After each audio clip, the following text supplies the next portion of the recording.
The year was 2247, and humanity had finally reached the stars. After 200 years of slow expansion, Earth had joined the Galactic Council as a minor species. Humans were new to this vast universe of ancient civilizations. They were eager to learn, eager to trade, and eager to find their place among the stars. They believed the galaxy would welcome them with open arms. They were wrong. Admiral David Cole stood in the Great Hall of the diplomatic station. The room was massive, built to make visitors feel small. Giant pillars of black stone rose toward a ceiling lost in darkness. Holographic displays showed the Empire's territory, 400 star systems, millions of ships, and billions of soldiers. The message was clear. They were powerful and everyone else was not. High Commander Torrens sat on an elevated platform, looking down at the human delegation. He was tall, with gray skin and 4 eyes that never blinked. His voice was cold when he spoke. "Humanity will accept integration into the Empire," Torrens said. "Your people will serve as a labor species. Your worlds will produce resources for our fleets. This is not a request. This is how things will be." Admiral Cole felt his hands shake, but not from fear. It was anger, pure, burning anger. He had spent 30 years serving humanity among the stars. He had shaken hands with alien ambassadors. He had believed in peace. And now this creature was telling him that his entire species would become slaves. "No," Cole said simply. The room went silent. Torrens' 4 eyes narrowed. "You refuse?" Torrens asked. There was amusement in his voice, like a giant watching an ant try to fight back. "Earth will never surrender," Cole replied. "We will never be slaves. Find another species to bully." Torrens leaned forward. "You do not understand your position, human. You have 40 ships. We have 40,000. You have been among the stars for 2 centuries. We have ruled for 20,000 years. You are nothing." Cole straightened his uniform. "Then we are nothing that will never kneel to you." For a long moment, Torrens simply stared. Then he smiled, a terrible smile that showed rows of sharp teeth. "Very well," Torrens said. "Let me show you what happens to species that refuse us. Let the entire galaxy watch and learn." 3 hours later, the sky above Earth burned. The fleet appeared without warning. 200 warships emerged from faster-than-light travel directly above the Pacific Ocean. They did not send messages. They did not make demands. They simply opened fire. Tokyo was the first city to die. 12 million people vanished in a flash of white light as plasma beams struck from orbit. The blast was so powerful that it created a shockwave felt hundreds of miles away. Buildings that had stood for centuries turned to ash in seconds. Then Sydney fell, then Manila, then Singapore, then Jakarta. City after city disappeared under the bombardment. The attacks were broadcast across the entire galaxy on every channel. Torrens wanted everyone to see. He wanted every species to understand the cost of defiance. In a military bunker deep beneath the Rocky Mountains in Colorado, General Kate Marshall watched the destruction on a wall of screens. Each screen showed a different city dying. The death toll counter in the corner climbed so fast it became a blur. 1 billion, 2 billion, 5 billion. Her daughter Sarah was in Tokyo. She had been visiting the memorial gardens there, celebrating her graduation from medical school. Kate had spoken to her just that morning. Sarah had been so happy, so full of hope for the future. Now she was gone, turned to ash with 12 million others. Kate's staff stood around her, many of them crying. Some had fallen to their knees. One young officer was screaming at the screens, begging them to stop. But Kate did not cry. She did not scream. She simply watched as the number climbed past 10 billion. 10 billion human beings, dead in 3 hours. When the bombardment finally stopped, Torrens' face appeared on every screen on Earth. He smiled that terrible smile again. "Let this be a lesson," he said, "to Earth and to every species watching. The Empire does not negotiate. The Empire does not compromise. You will submit or you will die. Humanity has 1 week to accept our terms. If you refuse again, we will finish what we started." The transmission ended. The bunker was silent except for the sound of crying. Kate turned away from the screens. Her face was empty. Her eyes were dry. Something had changed inside her in those 3 hours. The woman who believed in diplomacy and peace was gone. In her place stood something harder, something colder. "General," her aide whispered, "what do we do?" Kate walked to her command console. Her fingers moved across the controls, entering codes that only 3 people on Earth knew. Deep in classified servers that officially did not exist, files began to unlock. Weapons programs that humanity had created and then banned. Technologies too terrible to use. Plans too dark to speak of in daylight. The black files. "Get me every military commander on the planet," Kate said. Her voice was calm, terrifyingly calm. "Get me every scientist, every engineer, every factory that can still operate. Get me everyone." "For what, General?" Kate looked at the screens one last time. The death toll had stopped climbing. 10 billion, 400 million, and some change. 10 billion people who had woken up that morning with plans and dreams and futures. She thought of Sarah, of her smile, of the last words they had shared. "They wanted to teach the galaxy a lesson," Kate said quietly. "Now we're going to teach them one. Get me the black files, all of them." Her aide hesitated. "General, those weapons were banned. The Council forbade." "The Council watched 10 billion people die and did nothing," Kate interrupted. "The Council can go to hell. We're done asking for permission. We're done playing by rules that only apply to us." She turned to face her staff. Men and women who had just watched their world burn. Men and women who had lost everything.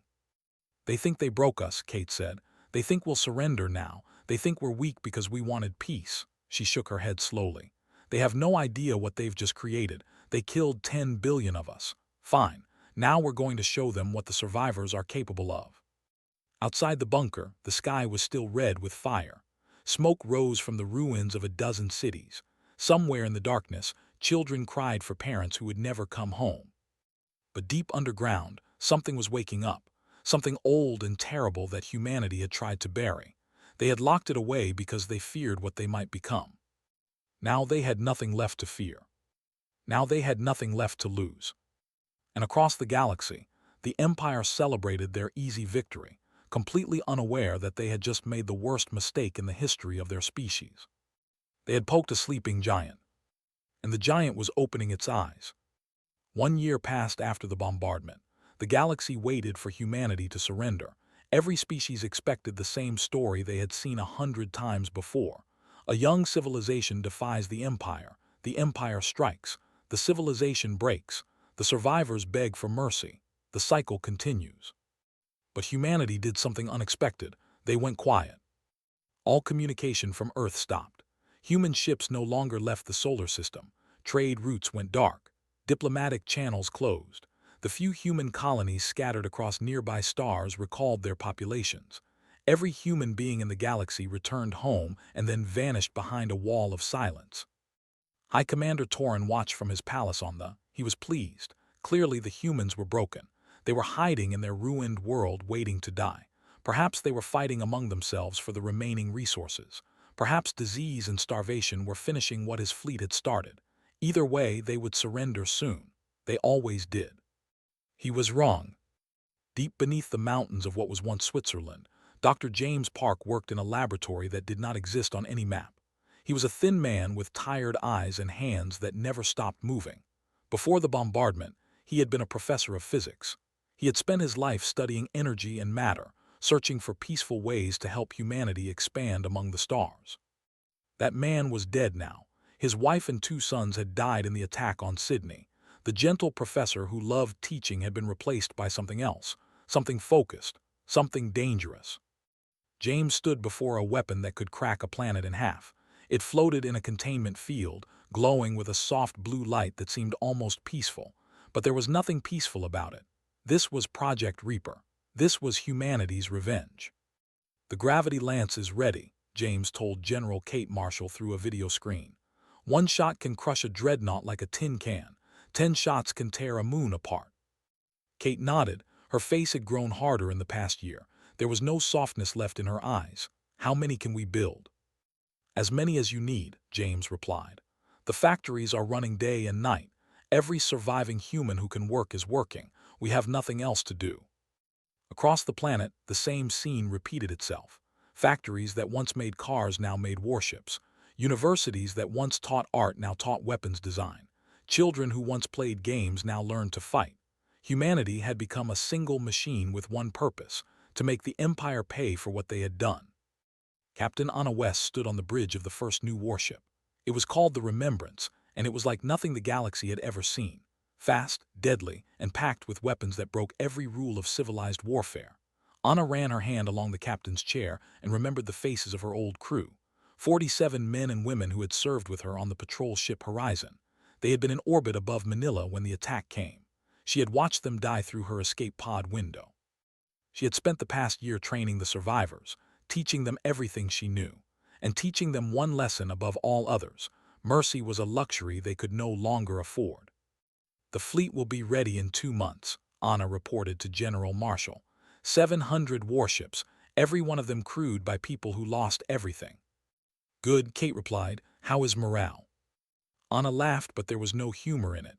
"Morale? General, these people don't need morale. They need targets. Give them something to kill and they'll fly into hell itself."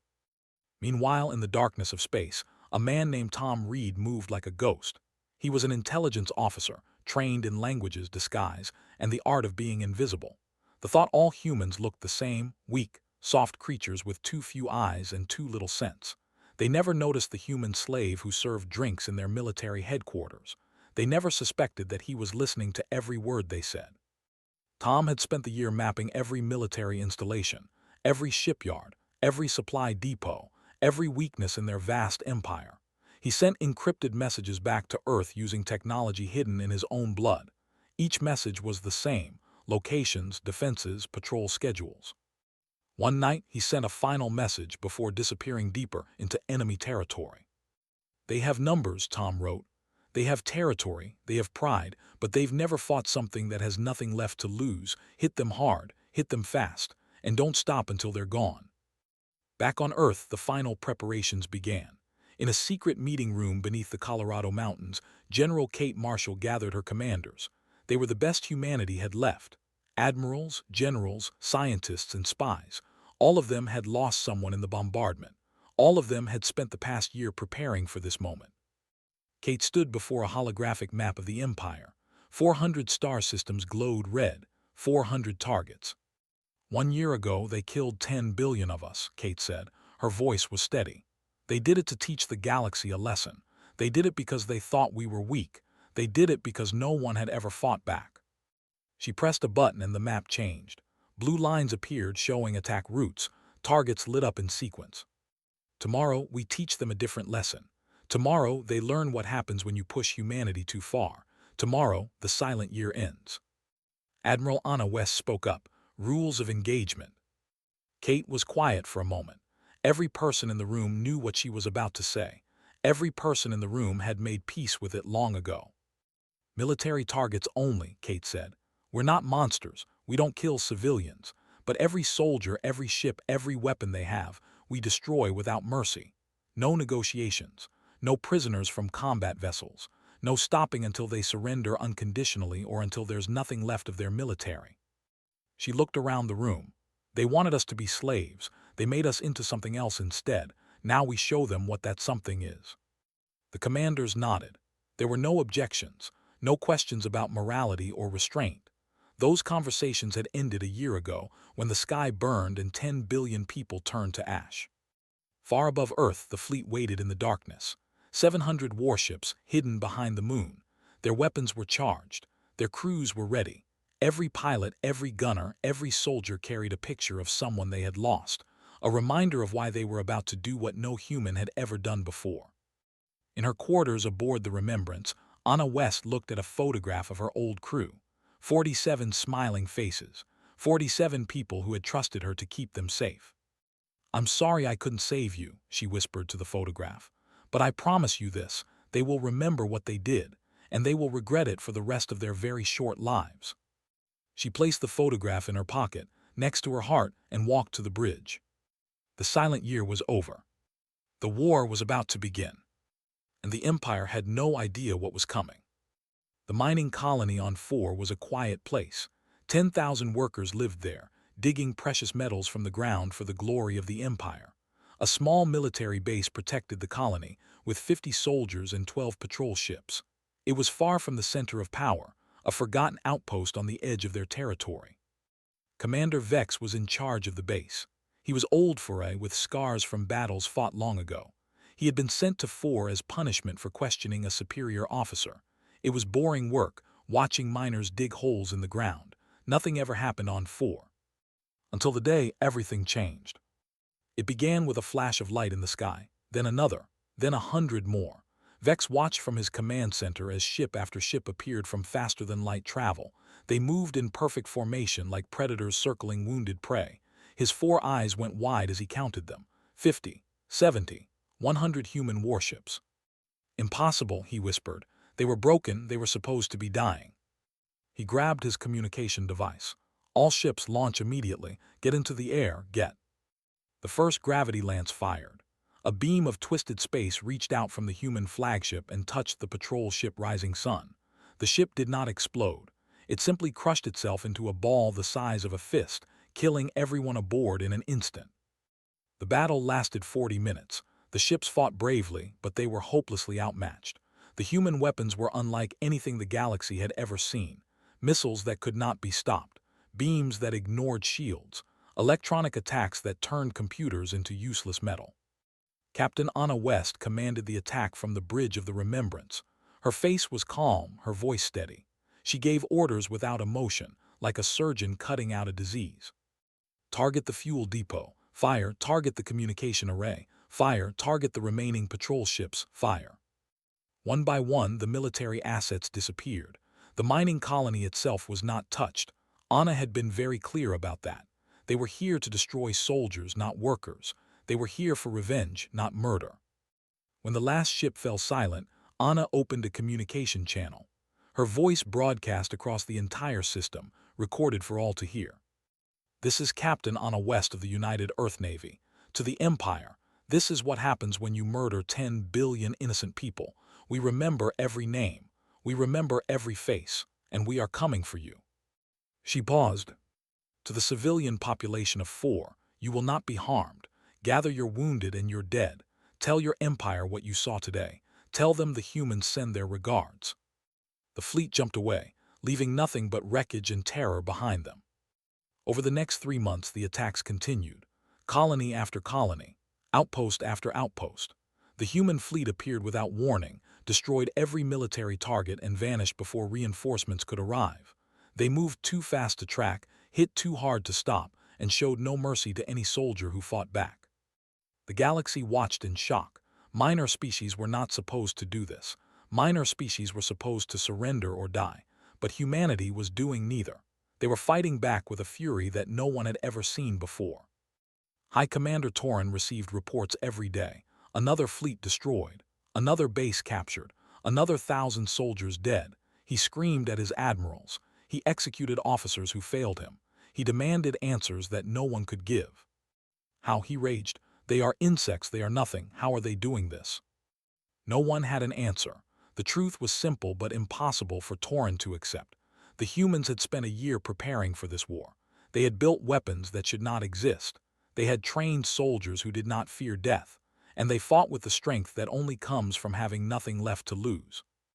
Meanwhile, on the Galactic Council station, Ambassador Lisa Grant stood before the assembled representatives of 100 species. The ambassador was screaming for intervention. He demanded that the council send fleets to stop the human attacks. He called humanity savages, terrorists, criminals against galactic civilization. Lisa waited for him to finish. Then she pressed a button on her console. The original broadcast played on every screen in the chamber. 10 billion people dying in fire, cities turning to ash, children screaming as their worlds ended, and through it all, Torin's smiling face, his voice saying, "Let this be a lesson." The chamber went silent. "You watched," Lisa said softly. "The entire galaxy watched while they murdered our people. You did nothing. You said nothing. You let it happen because we were small, because we were weak, because we didn't matter." She looked around the room at faces that would not meet her eyes. "Now you want us to stop. Now you want peace. Now you care about rules and civilization." Lisa shook her head. "Where was that concern when 10 billion of us were burning?" The ambassador stood up. "You cannot do this. There are rules, there are laws." "There were rules when you attacked us without warning," Lisa replied. "There were laws when you killed civilians by the billion. You didn't care about rules then. Neither do we now." She turned to address the full council. "Humanity wants peace. We have always wanted peace, but we will not beg for it. We will not buy it with our freedom, and we will not forgive what was done to us." Her voice hardened. "This war ends when the Empire surrenders unconditionally. Until then, we will keep fighting. Until then, they will keep dying. That is our answer." The Council voted to remain neutral. For the first time in galactic history, a minor species had made the great powers afraid to intervene. The Empire would face humanity alone. Back on Earth, General Kate Marshall received the news with grim satisfaction. She stood in her command center, watching holographic displays of the war. Blue dots marked human victories. Red dots marked the remaining targets. The blue was spreading. The red was shrinking. "How long until we reach there?" she asked. 6 months, her aide replied. "Maybe less if we push hard." Kate nodded. "Push hard. Don't give them time to recover. Don't give them time to think. Keep hitting them until they break." She turned to look at a photograph on her desk. It showed a young woman with bright eyes and a warm smile. Sarah, her daughter, lost with 12 million others in Tokyo. "We're coming, baby," Kate whispered. "We're coming for all of you." Across the Empire, the people began to feel something they had never felt before: fear. For 20,000 years, they had been the hunters. They had conquered and enslaved and destroyed without consequence. No one had ever truly fought back. Now something was hunting them. Something that did not negotiate. Something that did not show mercy. Something that remembered every single person they had killed and was determined to make them pay for each one. The humans were coming, and nothing in the galaxy could stop them. 6 months of war had changed the galaxy. The Empire, once the most feared power in known space, was bleeding from 1,000 wounds. Their border systems had fallen. Their supply lines had been cut. Their soldiers no longer believed they could win. Whispers of surrender spread through military ranks like a disease. But High Commander Torin refused to accept defeat. He gathered every remaining ship to defend the 2,000 warships formed a wall around the planet where the species had been born. 20,000 years of history. Billions of citizens. The heart of the greatest empire the galaxy had ever known. "Let them come," Torin declared to his commanders. "They have won battles, but they cannot win this war. We have 2,000 ships. They have 700. We will crush them, and then we will burn their miserable planet to ash." His admirals nodded, but their hearts were not in it. They had seen the reports. They had watched recordings of human weapons tearing through their finest fleets. They knew what was coming, but they were soldiers. They would fight. They would die. That was all they could do. On the other side of the system, General Kate Marshall stood on the bridge of her flagship, the Vengeance. 700 human warships waited behind her, hidden in the shadow of a gas giant. Every ship was crewed by survivors. Every pilot had lost someone in the bombardment. Every soldier carried pictures of the dead. Kate looked at her officers. Admiral Anna West stood to her right, ready to lead the assault fleet. Dr. James Park was there too, watching the readouts from his terrible weapons. And on a video screen, Ambassador Lisa Grant waited to record whatever happened next for the galaxy to see. "You all know why we're here," Kate said. 1 year and 6 months ago, they murdered our families, our friends, our children, 10 billion people who had done nothing wrong. They did it to teach the galaxy a lesson. They did it because they thought we couldn't fight back. She turned to look at the distant glow of the. Today, we teach them a different lesson. Today, they learn that humanity will never be slaves. Today, they learn that there is a price for what they did, and that price will be paid in full. The fleet moved forward.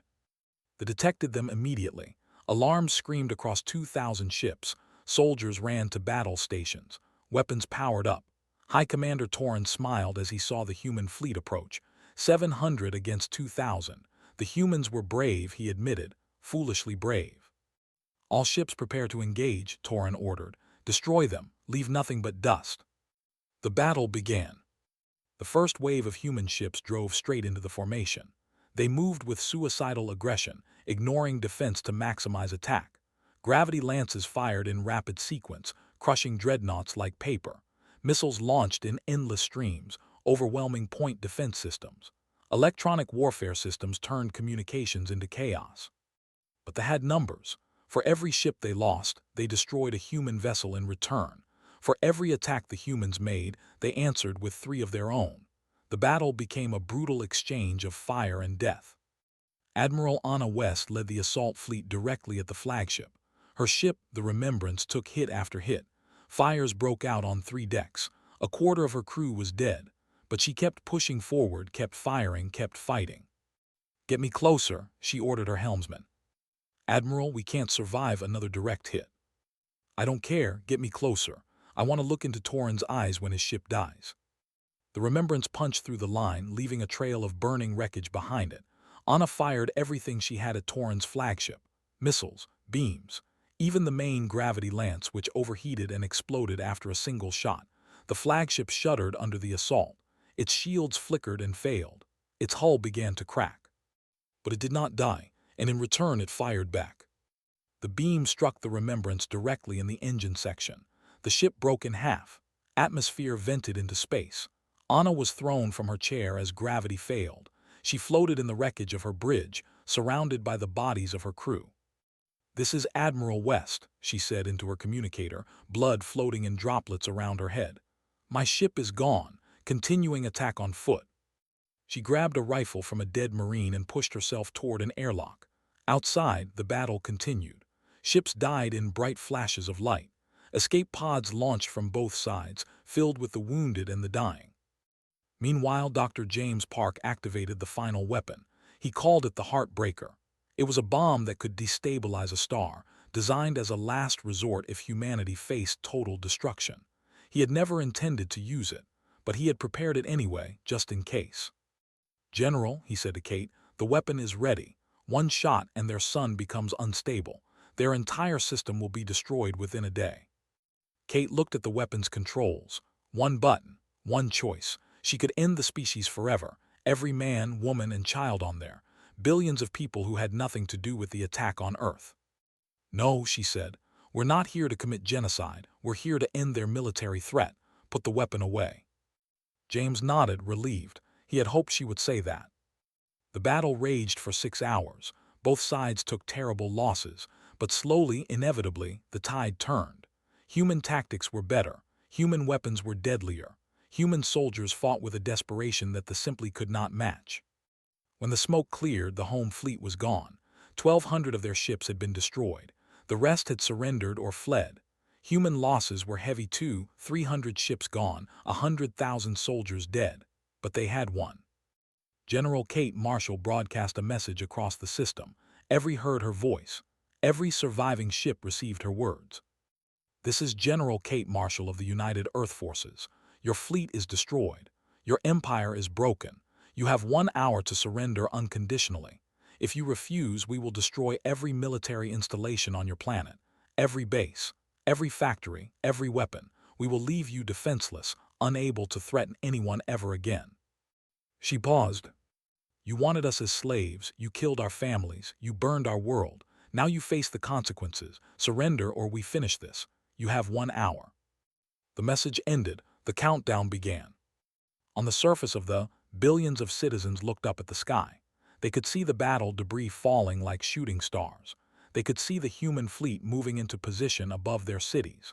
For the first time in their species' history, they were the ones who were afraid. High Commander Torin had survived. His flagship was crippled, but he was alive. He sat in his command chair, surrounded by the bodies of his bridge crew. Blood dripped from a wound on his head. His 4 eyes stared at nothing. "Surrender," the voice in his head said. "It's over, you lost." But Torin could not surrender. His pride would not let him. His hatred would not let him. He had destroyed 10 billion humans. He could not now bow to the survivors. "Never," he whispered. "I will never surrender to insects." The hour passed. The humans kept their word. And the sky above them began to burn. The bombardment lasted 12 hours. General Kate Marshall watched from the Bridge of the Vengeance as her fleet systematically destroyed every military target on the bases. Exploded in columns of fire. Shipyards collapsed into molten slag. Weapons factories that had produced instruments of death for 20,000 years were reduced to rubble and ash. She had given clear orders: military targets only. No schools, no hospitals, no civilian homes. Humanity would not become the monsters they were fighting. But every soldier, every weapon, every ship that could threaten anyone ever again, those would be erased. Millions of soldiers died that night. Their anti-aircraft weapons fired uselessly at human ships. Their bunkers were cracked open like eggs. Their proud military, the force that had conquered 400 star systems, was wiped from existence. High Commander Torin watched from the ruins of his palace. He had refused to retreat to safety. If his empire was going to fall, he would fall with it. He stood on his balcony, watching plasma beams rain down from the sky, and thought about the day he had ordered the attack on Earth. He had expected surrender. He had expected fear. He had expected humanity to break like every other species before them. He had been so terribly wrong. "What are you?" he whispered to the human ships above. "What did we turn you into?" A beam struck the palace. Torin died without hearing an answer. When the bombardment finally ended, silence fell over the smoke rose from 1,000 military installations. The greatest war machine the galaxy had ever known was gone. The empire, which had terrorized the stars for 20,000 years, was now defenseless. But their civilians lived. Their cities stood. Their children would grow up in a world without war. General Kate Marshall walked alone through the observation deck of her flagship. She looked down at the planet below, at the fires still burning, at the wreckage of the enemy who had taken everything from her. She waited to feel something: triumph, satisfaction, peace. She felt nothing, just emptiness. A door opened behind her. Admiral Anna West limped in, her arm in a sling, her face covered in bandages. She had been recovered from the wreckage of the Remembrance, one of only 40 survivors from a crew of 300. "It's over," Anna said softly. Kate nodded. "Is it?" "The government has surrendered unconditionally. They're broadcasting their submission on all channels. Their remaining colonies are laying down arms. The war is finished." Kate was silent for a long moment. "My daughter would have been 30 next month," she finally said. "She wanted to be a doctor. She wanted to help people." Kate touched the cold glass of the window. "She would have hated what I've done." Anna stood beside her. She would have understood. Would she? Kate shook her head. "I don't know anymore. I don't know what I've become. I don't know if there's anything left of who I used to be." Anna put her good hand on Kate's shoulder. "There's enough left. You didn't use the planet killer. You spared their civilians. You could have burned their entire species from the galaxy, and you chose not to. That means something." Kate closed her eyes. "Does it?" "It means we're still human, even after everything they did to us. Even after everything we did to them, we're still human." 3 days later, Ambassador Lisa Grant stood before the Galactic Council for the final time. The chamber was packed. Every species had sent representatives to hear humanity's words. The ambassador's seat was empty. Their government had collapsed, replaced by a provisional council begging for peace. Lisa looked around the room. She saw fear in many eyes. These species had watched humanity tear apart the greatest empire in history. They were wondering if they were next. "I know what you're thinking," Lisa said. "You're wondering what kind of monsters we've become. You're wondering if you should be afraid of us now. You're wondering what humanity will do with its new power." She let the silence stretch. "Let me tell you a story. 18 months ago, we came to these stars seeking friendship. We offered peace to everyone we met. We believed that the galaxy was a place of wonder and cooperation. We were young and naive and hopeful." Her voice hardened. "Then the Empire murdered 10 billion of us while you watched and did nothing. They killed our children. They burned our cities. They tried to turn us into slaves. And this council sat silent because we were small, because we didn't matter, because defending us would have been inconvenient." Some representatives looked away in shame. Others held her gaze, waiting. "So we defended ourselves. We built weapons we never wanted to build. We fought a war we never wanted to fight. We became something harder than we ever wanted to be, and now you're afraid of us." Lisa nodded slowly. "Good, you should be afraid. Not because we want to conquer you. Not because we want revenge on anyone but those who attacked us. But because you should understand something about humanity that you didn't understand before." She leaned forward. "We are not victims. We will never be victims again. If anyone threatens our people, if anyone attacks our worlds, if anyone ever again tries to do what they did, we will respond. And we will respond without pity." The chamber was absolutely silent. "But here is the other truth about humanity," Lisa continued, her voice softening. "We don't want enemies. We want friends. We want partners. We want to build a galaxy where no species has to fear annihilation, where children can grow up knowing they're safe, where the strong protect the weak instead of preying on them." She looked around the room one last time. So this is our message to the galaxy. We will never fire first. We will always offer peace.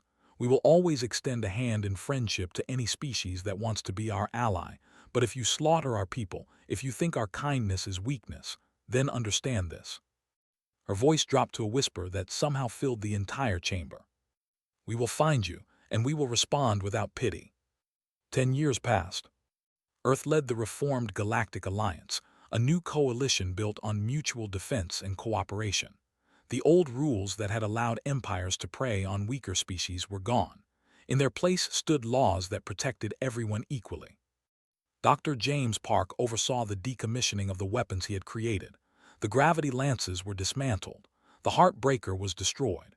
Humanity chose to bury its terrible creations, praying they would never need them again. Admiral Anna West trained the next generation of officers at the Academy. She taught them strategy. She taught them tactics. She taught them how to win wars. But most importantly, she taught them why they should try to avoid wars in the first place. Fight so that your children never have to, she told each graduating class. And if they do have to fight, teach them how to win. General Kate Marshall retired to a small house on the coast of Japan, rebuilt where Tokyo once stood. She spent her days tending a garden filled with flowers. 10 billion flowers, one for every soul lost in the bombardment. People came from across the galaxy to see it, a memorial unlike any other. She never spoke of the war again. Reporters asked for interviews. Historians begged for her memories. She refused them all. The story was in the history books. The galaxy knew what had happened. There was nothing more to say. On the 10th anniversary of the bombardment, Kate sat alone in her garden as the sun set over the Pacific. She was old now, her hair white, her hands wrinkled, but her eyes were still sharp. Her mind was still clear. She thought about Sarah, about all the people who had died, about all the things she had done to avenge them. Had it been worth it? She still didn't know. Some nights she dreamed of the burning, some nights she dreamed of Sarah's smile, some nights she didn't dream at all. But she knew one thing for certain. The galaxy had learned its lesson. No one had attacked humanity since the war. No one had threatened Earth. No one had dared to test whether humanity's promise was real. They remembered. And that was enough. Kate closed her eyes and listened to the waves. Somewhere above her, human ships patrolled the stars. Somewhere out there, children grew up in peace because of what her generation had sacrificed. Somewhere in the darkness, the galaxy watched and waited and respected a species they had once tried to destroy. Humanity had survived. Humanity had prevailed. And humanity had proven once and for all that some lessons are learned in fire and written in blood.